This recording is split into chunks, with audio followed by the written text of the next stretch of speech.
Welcome, everybody, and thank you for coming to the presentation.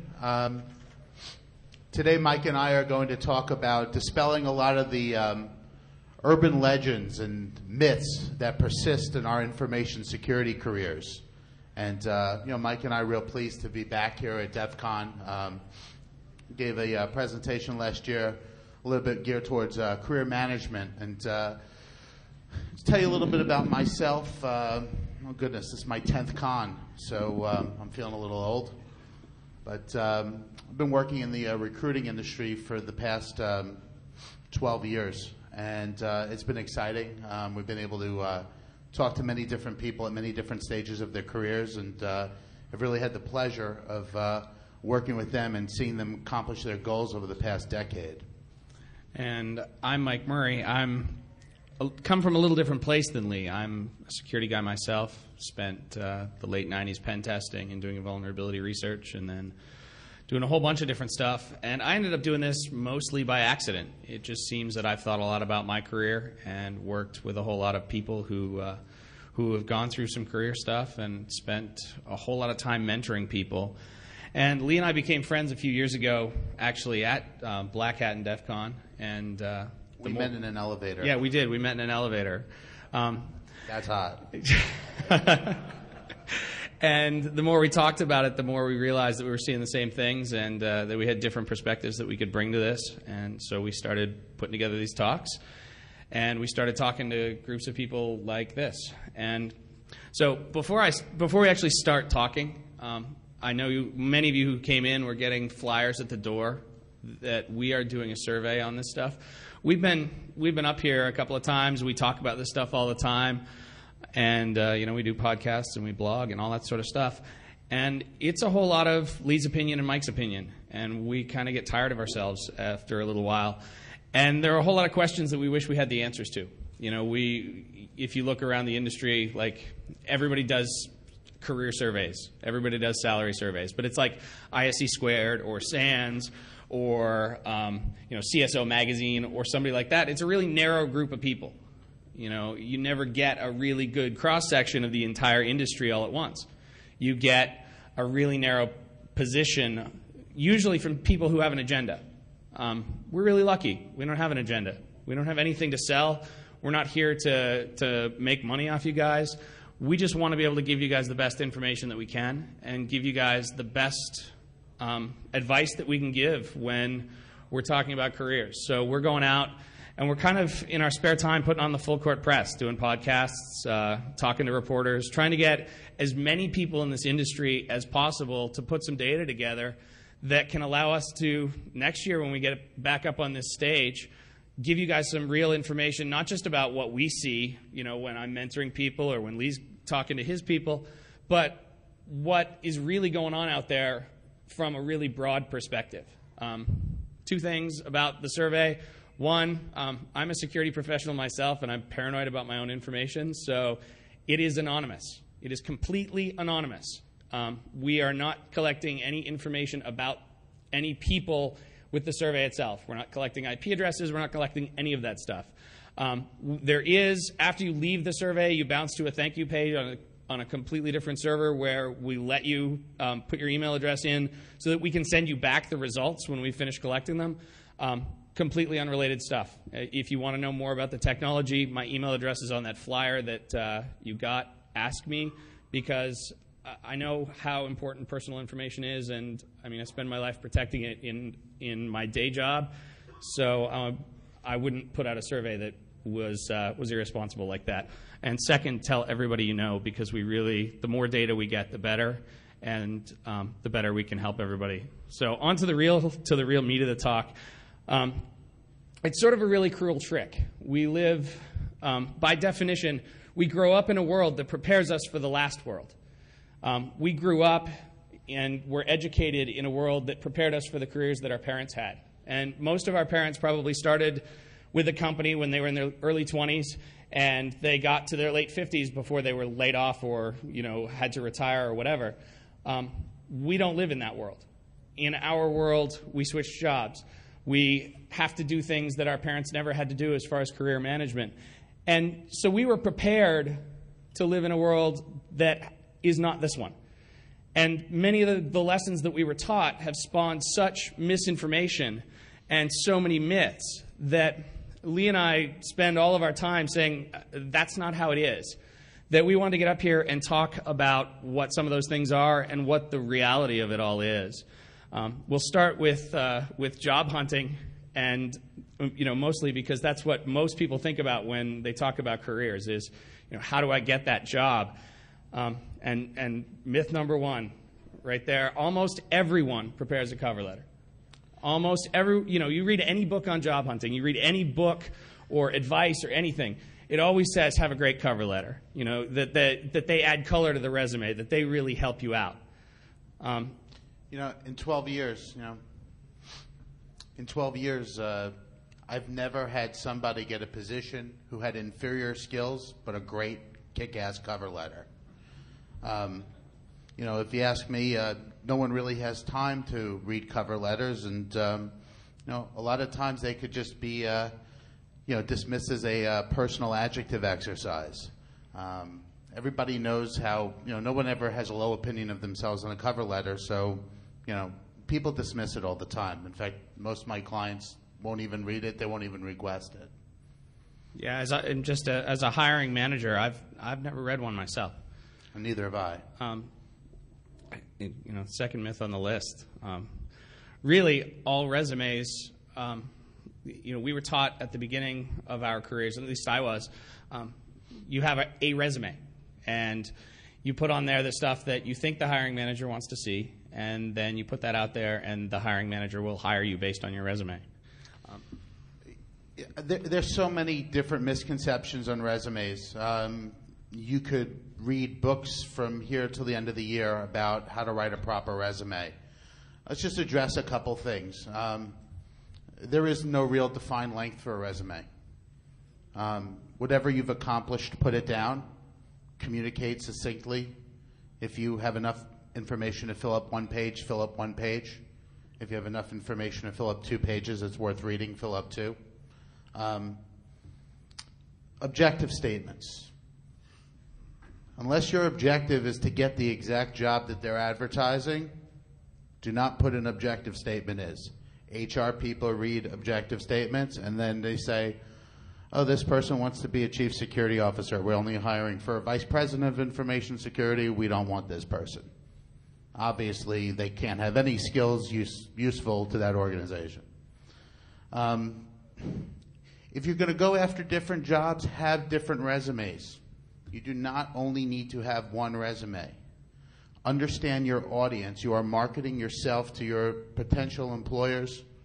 You have to be able to go out and understand the positions that you're looking at, and therefore tailor your resume to grab the attention, to hit the hot buttons, to make the person on the other end says, wow, we really need to talk to this guy.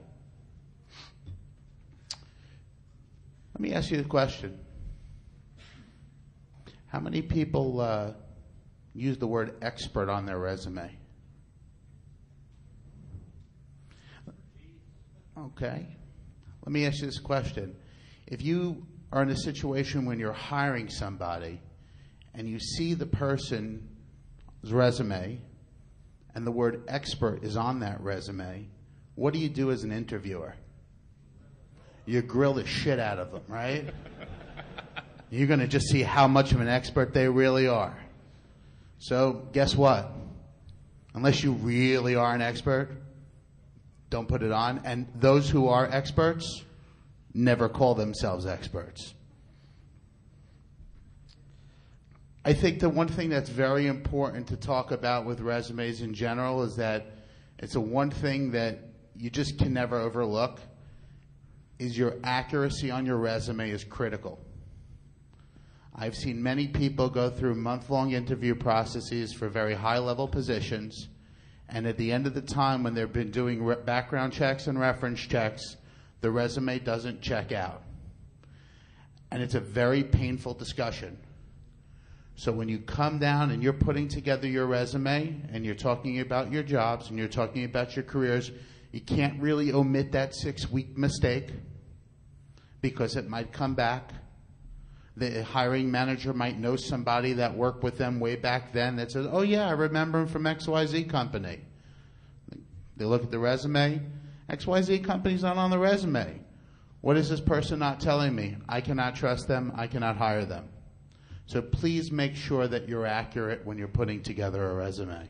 Similarly, about that, and this is always my favorite thing in the resume, and it goes right along with the expert piece.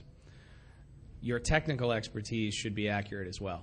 I've interviewed countless numbers of people, especially when I'm building vulnerability research teams, that say, oh yeah, I'm an expert in PPTP, or I'm good at that.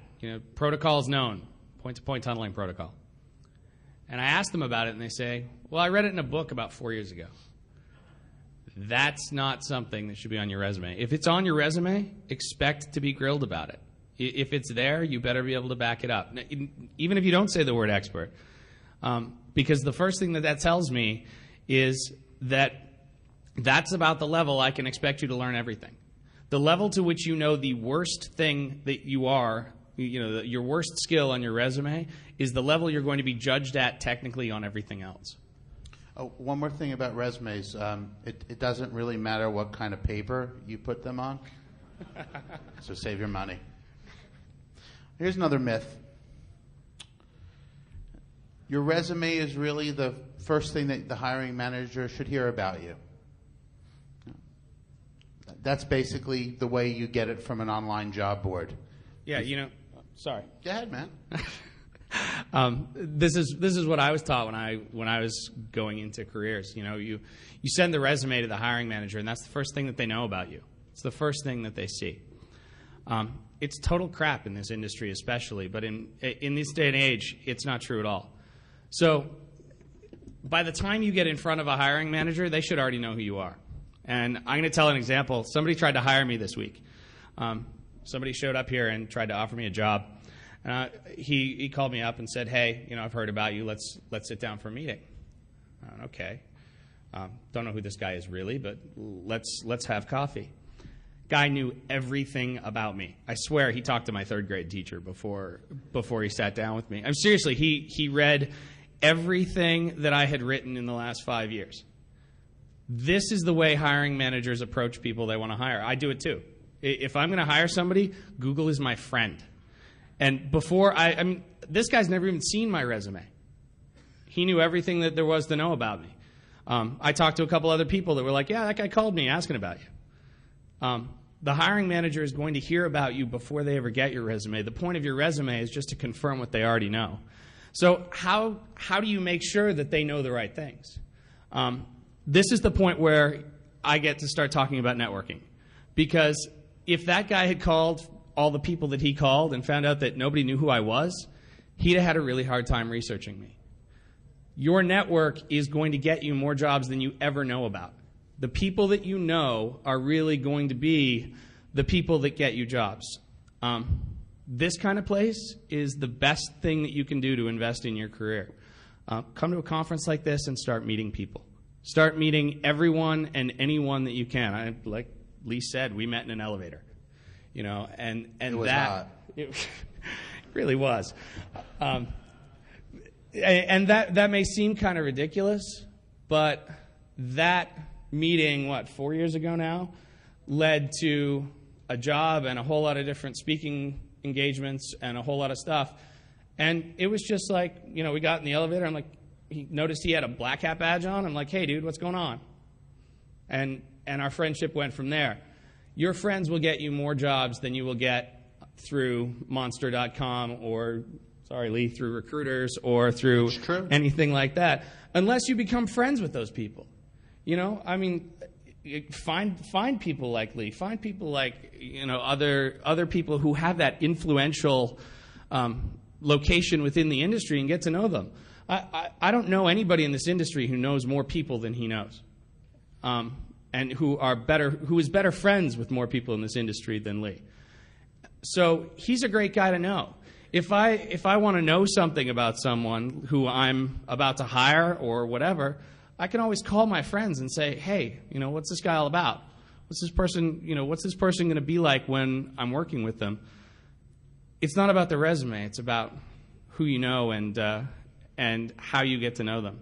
And I'm actually gonna put a pause on this talk for a second, because I like to walk my talk a little bit, and it would be really lame of me to stand up here and talk about y'all getting to know each other and not force you to. So I want everybody to take like a 2-minute break here, and really simple. I want you to turn to the person to your left, turn to the person to your right, and introduce yourself.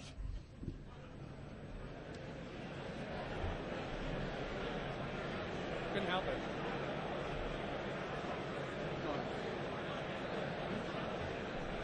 Now you're going to have to get it back. I'll get them back. I'm watching the time. We got about 90 seconds.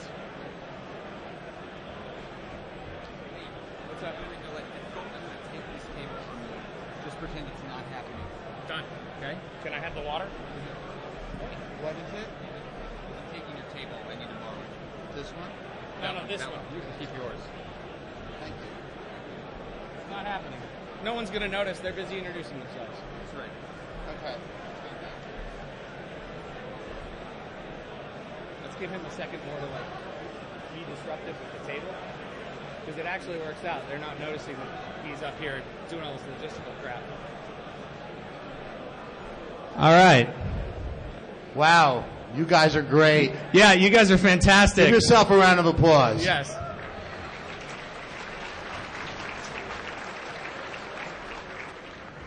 So, on to the next myth. Most of us were taught that interviews were kind of like exams in school. You know, you went in and you had to pass. And that's very true to an extent. The company does have a decision to make. Yeah, but, you hold the cards. Or in Vegas, I can make card references. So the truth of the matter is that the company can offer you a job all they want, but ultimately you are the decision maker. So the best advice I can give people when they go into the interview is go out and get the job. Go out and make them want you. If you go out and you make them want you, then you will have a better decision to make. You will be able to get more information. If you conform to their culture on the interview process, you have a better chance of actually seeing who they really are and then making a decision whether or not you want to go work for that company. Ultimately, you have the most to lose because the company will be there with or without you. But you are going to devote a good portion of your life to that company. So the best thing that you can do is find out as much information as you can in the interview process. Now, on the flip side, before you go into an interview, the most important thing that you can do is be prepared. You can know about the company. You can know about the role. You can know about the people whom you'll be meeting with. You can Google them and figure out their backgrounds. Ask your friends about people who they've worked with. See if they're all right folks. It's important because you're only going to get a couple of different snapshots for you can make a critical decision for your career. Here's a rule of thumb that I like to live by. Any time that a company will offer you a position on one interview, you should be afraid. That means they need you more than you need them. You have to press for information in the interview process because ultimately it will affect you the greatest. I think one thing that's also worth saying is that we have a lot of times that people come into interviews and they already are talking about their next job. Well, where's my career path? Where does this job lead? The truth of the matter is that anybody tells you a really good answer to that question is lying. The reason that they're lying is that they cannot predict the future and neither can you. The only questions that you should ask would be, does the company have a history of promoting from within? Would I have the opportunity in this position to show all my skills and to have access to people that matter? And more importantly, is this a place where you want to be and you believe it's going to bring out the best in you? If you can answer yes to those questions, that's better than any make-believe promise of somebody telling you, oh yeah, in 2 years you'll have my job. Things don't work out that way. Anybody who claims to predict the future really can't. Actually, I have a story I have to tell. I once took a job at a company that the CISO had been pretty clear that he was looking for his own replacement. He was looking for somebody, and he said, that I had the background, and he was looking for me to come in, take the role, and ultimately train up and replace him. He got canned 2 weeks after I got there. That's true. Yeah. I found something else that was more interesting to do. Well, here's another myth that, interviews are only about your job qualifications. It's one of those things that I see, and this is one of those mistakes that a lot of people, especially starting out as hiring managers, make when interviewing. For the most part, we think that interviews are about what we know. You go into the interview and you get grilled on some technical stuff, and you do well or you do poorly, and that's what gets you the job. Doesn't mean that much. Obviously you have to be able to back up what you're good at. If, as I said, you go in and there's a bunch of stuff on your resume that you aren't really good at, well, obviously you're not qualified for the job. But for the most part, interview decisions are made in the first 90 seconds. There's been a huge number of research that shows that the first 90 seconds of an interview determine whether or not you get the job. And the reason for that is really simple. You can have all the right technical answers in an interview, and if everyone who interviews you doesn't like you or thinks you're lying or thinks you're an idiot, you're not getting the job. Flat out. An interview is about who you are, not about what you know. The nicest thing about owning my own business is I get to pick the people who work with me. Yeah. It's really fortunate.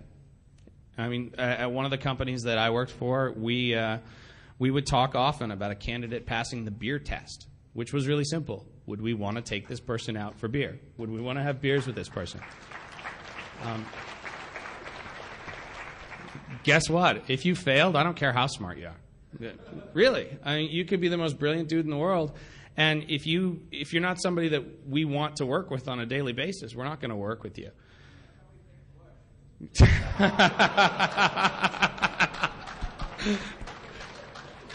Yeah, that whole thing about having to have the qualifications helps. All right. Now that you actually, moving on into a new section, and that's a lot about job hunting, but now that you have the job, there's a whole lot of things. Now that you've been offered the job, there's a whole lot of other parts of the career to manage. And the advice that I got early in my career was that you should always take the best paying job. If you have 3 or 4 things that are on your plate, generally the more money that the job pays, the better off you are. The real truth of the matter is that if the job pays more money than it's supposed to, watch out.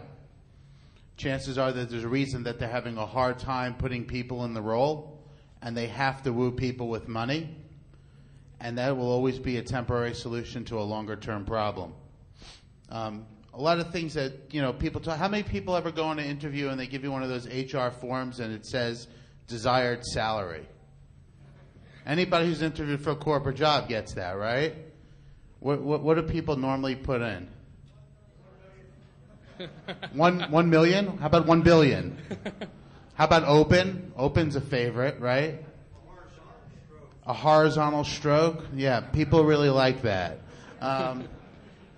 That's HR's friend, the horizontal stroke. The truth of the matter is that when you get asked that question, you really need to be honest. Now, you could ask, you could say, look, I don't want to fill this out until I really know what the job entails. That's fine. But when you've gone through an interview process and they ask you what you're looking for, you should have a sense of the market.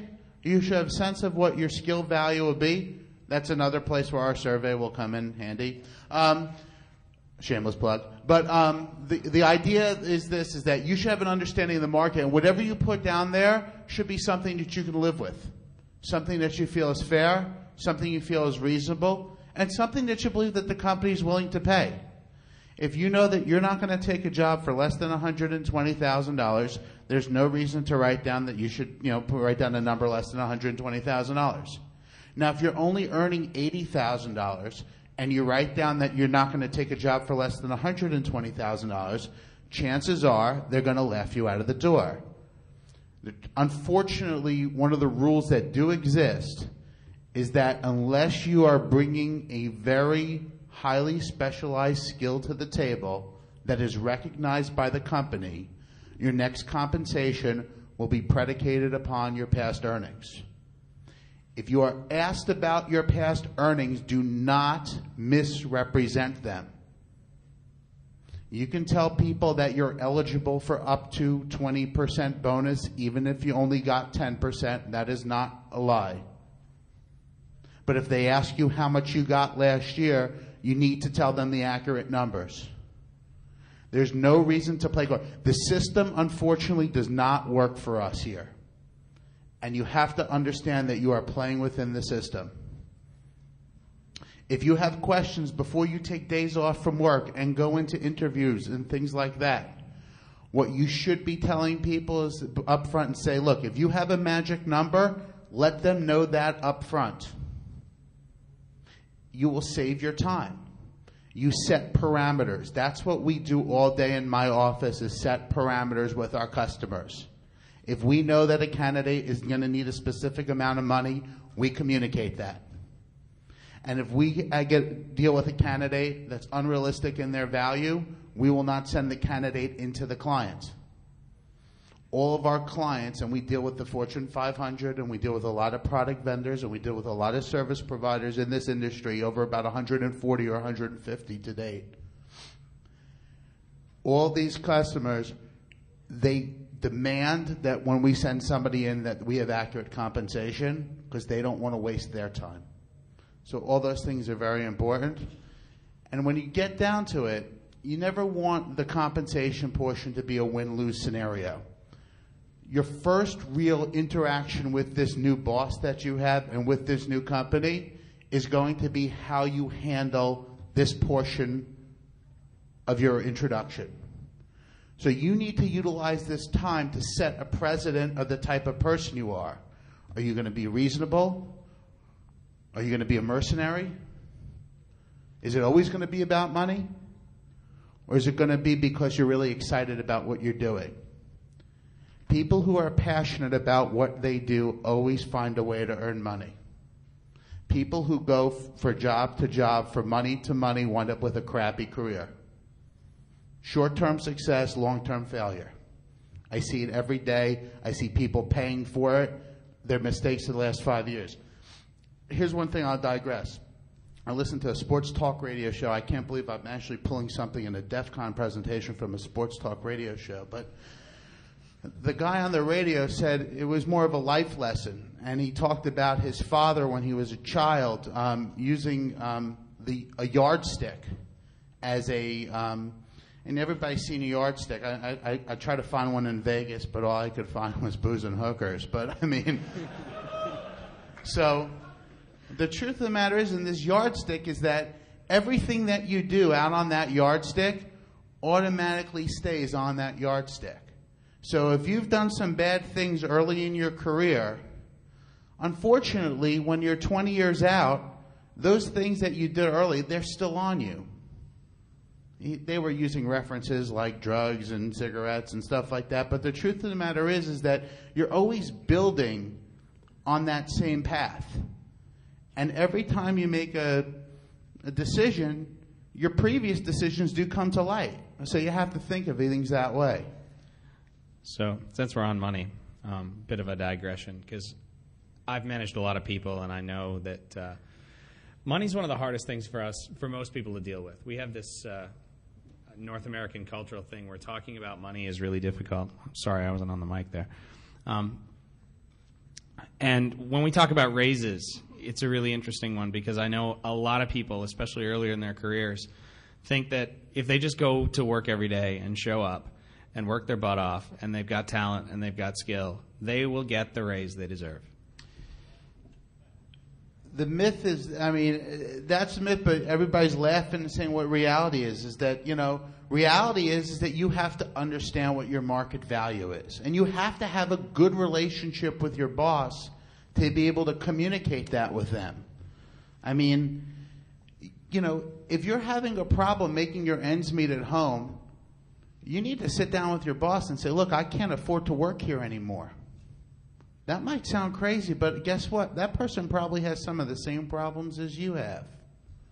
And if that's an issue, you don't say it in a line in the sand type of scenario. You just communicate with them and say, look, the raises are coming up next year.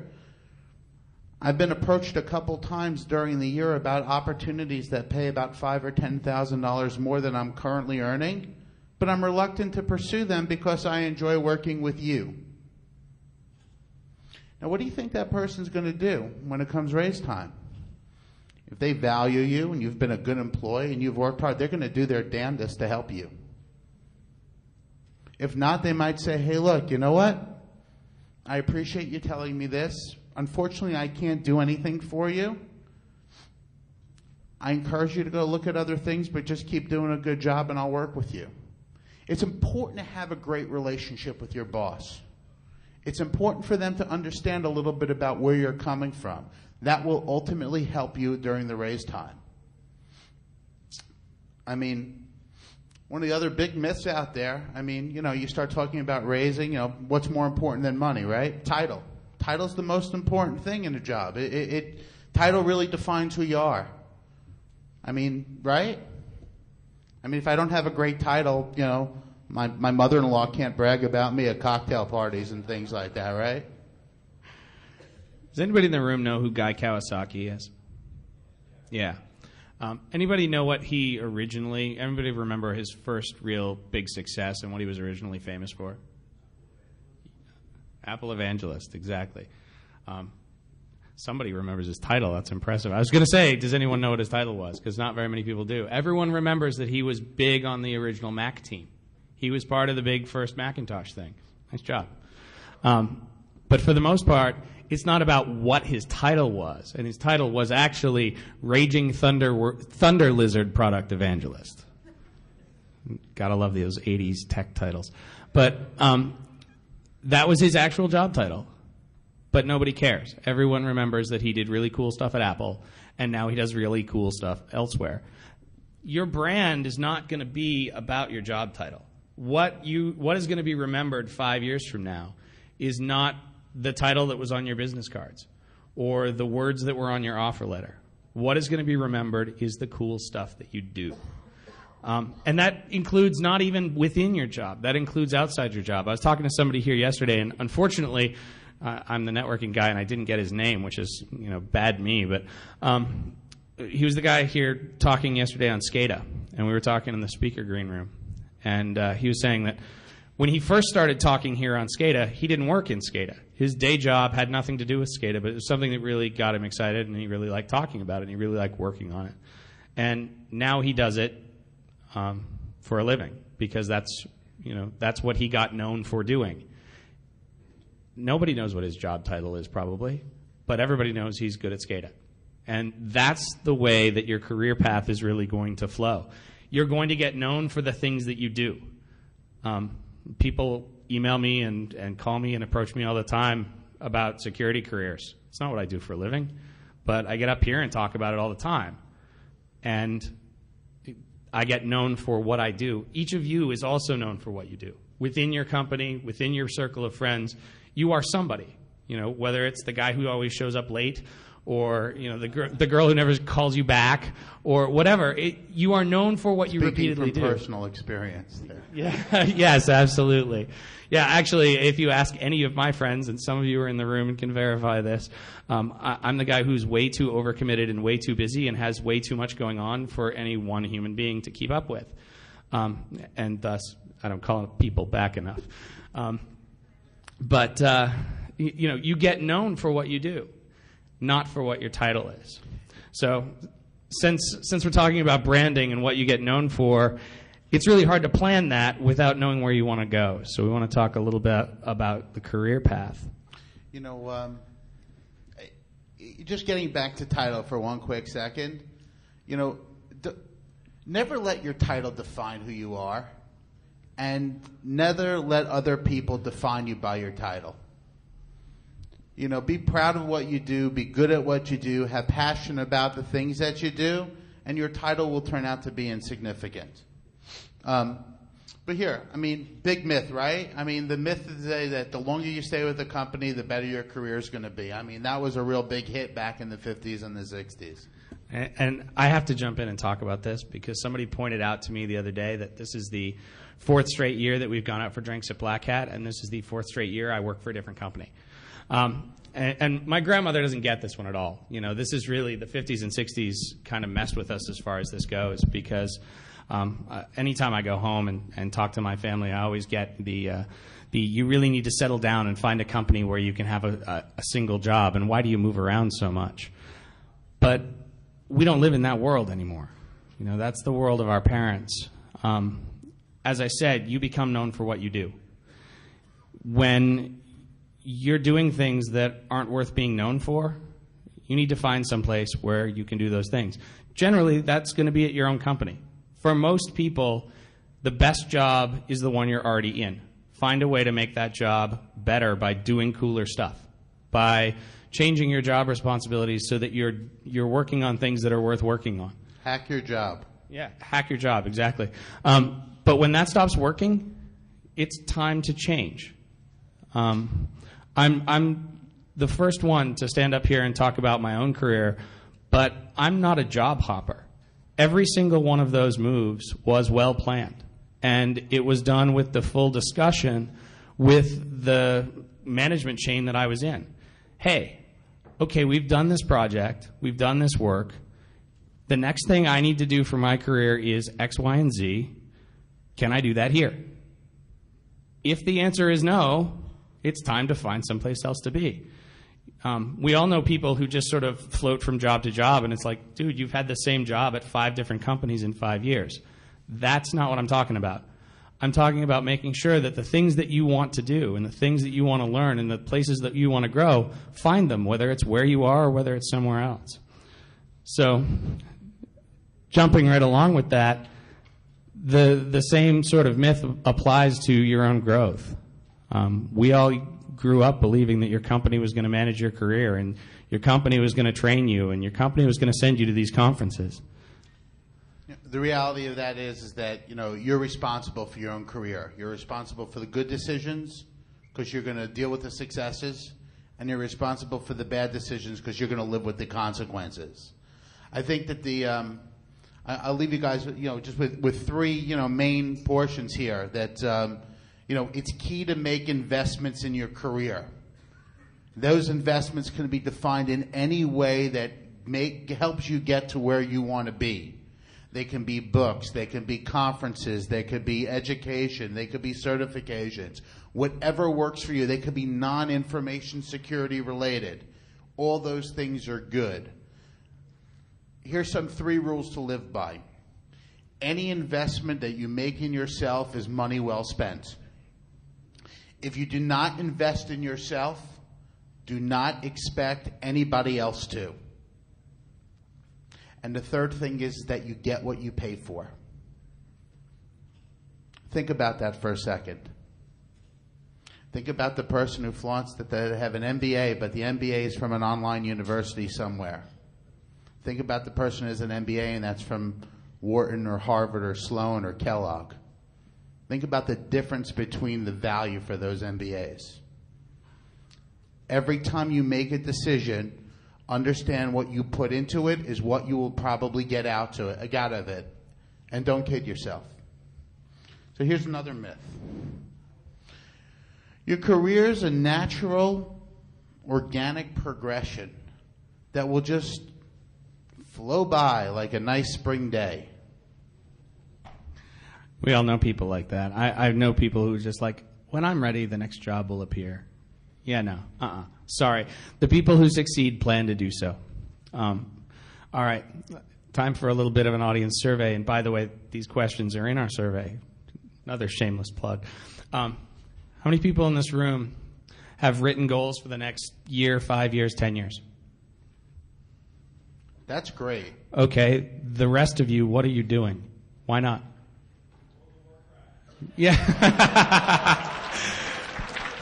Thank you for that answer. That's perfect. You know, that's exactly the right thought. I mean, you know, I'm going to bring in the sports metaphor now. I was reading at one point many years ago about Larry Bird, and he used to practice insanely because he always believed that there was somebody out there practicing more than he was. Guess what? There is. And that's the person you're going to be competing for a job with later. If you're spending 90% of your free time playing World of Warcraft rather than working on your career plan and knowing where you're going, it will show in where you are 10 years from now. That said, equally as bad as not having a career plan is the person who is so rigid that if the job is not exactly the right title and is not exactly the right next project, that they completely ignore it. You know, my plan is so set in stone that I can't do anything about it. There's a great military general that said, I don't remember who it was, but said that no battle plan survives first engagement with the enemy. Whereas Mike Tyson No, said, I don't think it wasn't Patton originally. I'm going to quote Mike Tyson. Yeah, we'll go. Everybody has a plan until they get hit. Yeah, that works too. The point there being, you have to be open to the things that come up. I mean, if you're sitting there and you're not aware of the things around you and you're not aware of the opportunities that you have, you're going to miss it. Opportunity knocks sometimes, and it doesn't look like opportunity until you figure out that there is a way to exploit it. I mean, this is all hacking in some way. There are rules that can be bent, and you have to be aware of what those are. You have to be open to it to make sure that when that opportunity that you can't refuse shows up, that you're able to alter your plan in order to take it. It never costs you anything to listen. Yeah, exactly. And I don't think I've ever turned down a job interview in my life, and intentionally. It could be a really weird job, could be a really weird interview, but go to the interview. At the very least, it's a networking opportunity. You meet a bunch of people. You hang out for a couple of hours. You talk about things you like talking about. Doesn't cost you anything. And you're not at your desk. And you're not at your desk. I mean, why would you not take every interview that shows up? Who knows? Someone could give you your dream job and you never even realized it. All right, we got to hurry up. We only got 7 minutes left. This one drives me nuts because most people believe that if they're going to grow their careers, they have to move into management. Quick question. How many people think their boss is an excellent manager? Okay. Enough said. Next slide. No. Just management is a skill just like technology, right? I mean, you have to work at being good at anything. So as a technologist, recognize that your managers are working on their skills. And the truth of the matter is that it takes some different skills to be a wonderful technologist or a great engineer or a great developer than it is to be a good leader of people. And you know what? Not everybody... That's not just, just because your company says that the next career progression is to become a manager, you need to understand if that really suits you and suits your own personal goals, and that's why a plan is important. Yeah, there are just some people not cut out to be managers, just like there are some people not cut out to be coders. I mean, you have to know who you are and what you're good at and where you want to go to know whether management's the right thing. Well, just one, I've never had anybody not get an interview or get fired because they were too technical. Never once. 12 years. Here's another myth. Whatever you know today is enough. All right, next slide. Yeah. No, and the important thing here is that, and this is a really interesting industry, because this might not be a myth in a lot of industries. Sure, you can always grow your skills in any industry, but there are a lot of industries that if you were good at something 20 years ago, you're still good at it today. I mean, really, how much has C++ changed in the last 15 years? Some new libraries. I mean, what was that? It hasn't changed that much that my computer science degree is out of date. I could go pick up some new stuff. The fundamental language is the same. There has been some advances. How much has security changed in the last 5 years? about the last 5 months? How about the last 5? The technology, it's not even in the same ballpark. The things that would have made you a great security professional in 2001 would get you unemployed today. I mean, and I'm not picking on this, but I mean, in 2001, one of the biggest jobs, like hottest, most in-demand job, was firewall engineer. How many people do you know that are really like just going at it looking for firewall engineers these days? It's become operationalized because that skill's not nearly as hot as it used to be. If you're still using the skills that you learned 10 years ago, you're horribly out of date and you're horribly obsolete, which is not true. Yeah, you still have to grow in all those other industries. You still have to grow in all the other types of technology. But security is interesting because if you think about it, the biggest threat surface is always in the brand new technology. The older the technology is, generally the threat surface shrinks.